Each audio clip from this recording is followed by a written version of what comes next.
Forging an all-new greatest American generation.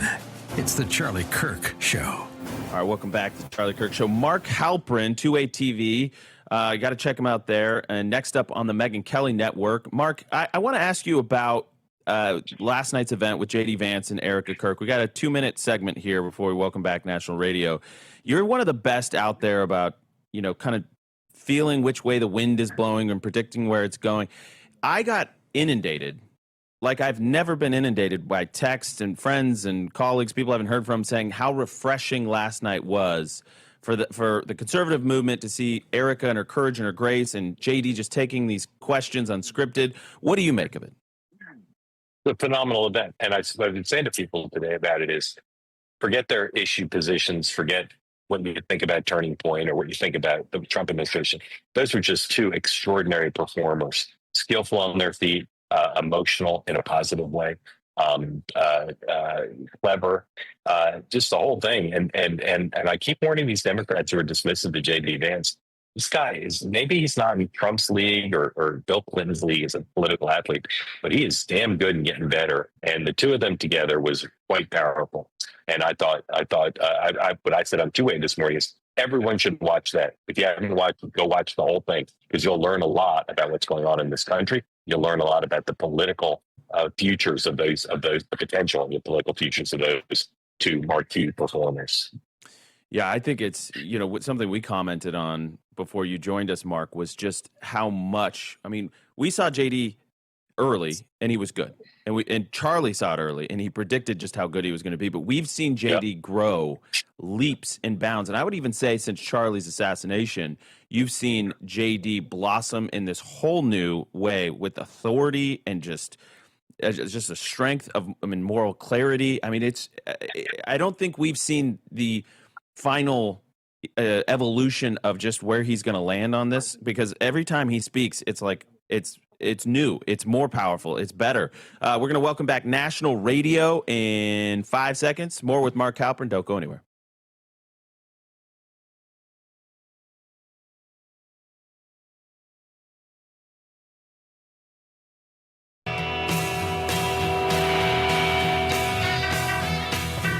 All right, welcome back to the Charlie Kirk Show. Radio stations across the country. We have one more final segment. Mark Halperin, 2A TV.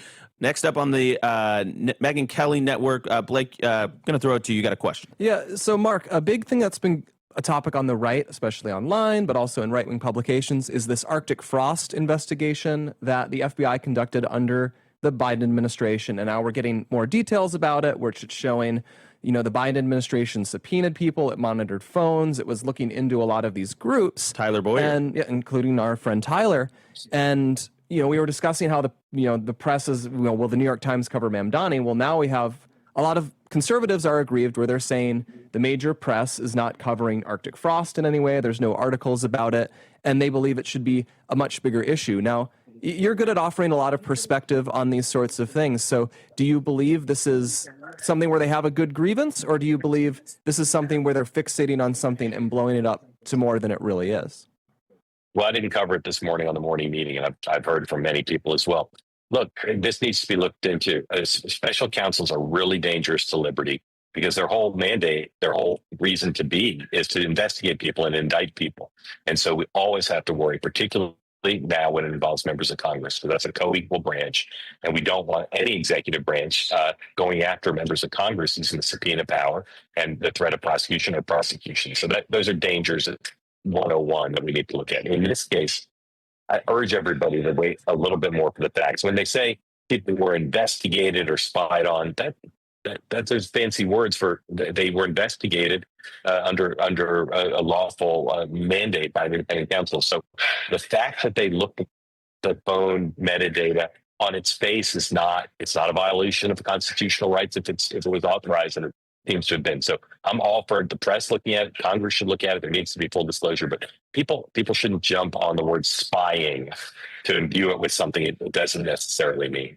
Well, and it's, you've got Senator Cruz calling for the House to impeach Judge Boasberg, who was involved in the authorization of this I would call it spying, but whatever the word we want to use, but because it was authorized. Your point, you make a good point.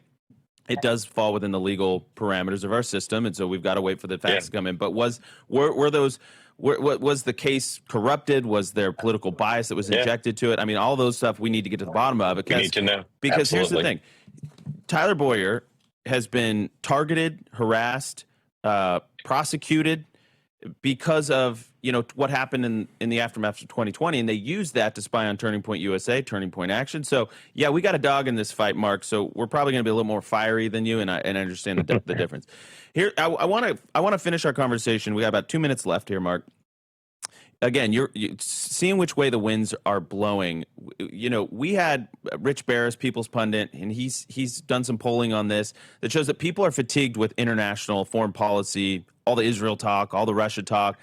And while Trump's putting up wins, peace deals, that sort of thing, he was meeting with Xi yesterday. So he's making good progress, but people want to focus on domestic issues. We're starting to see these layoffs with AI. The entry-level jobs seem to be drying up to some extent. It's going to impact Gen Z. Which way are the winds blowing, Mark? How is Trump doing? Where are we going? Make sense of it. 30,000-foot view. Minute and a half to you, Mark. Well, the economy is often talked about as a political issue, but it's more than that. Of course, first and foremost, it's about the real lives of real people. What's the Trump theory of the case in the economy? Less regulation, more energy production and distribution, lower prices, and using tariffs to try to get America a stronger place in the world. These are his ideas. It's quite clear what this centerpiece is. Will it work? I think voters will want to see it working. Maybe not in perfection, but will it work by the midterm elections when Republicans around the country are going to want to run on the Trump-Vance economic record? That matters most, not just because pollsters say voters care about the economy. That's the real lives of real people, but much less remote than what's happening in Gaza or what's happening in Ukraine. So I think there's a theory of the case there. We have to see if it works. We've had presidents who are economically successful and ones who weren't. And I think it hangs in the balance now for Scott Bassett, the vice president, and the president. Are they going to be an economically successful set of policies or not?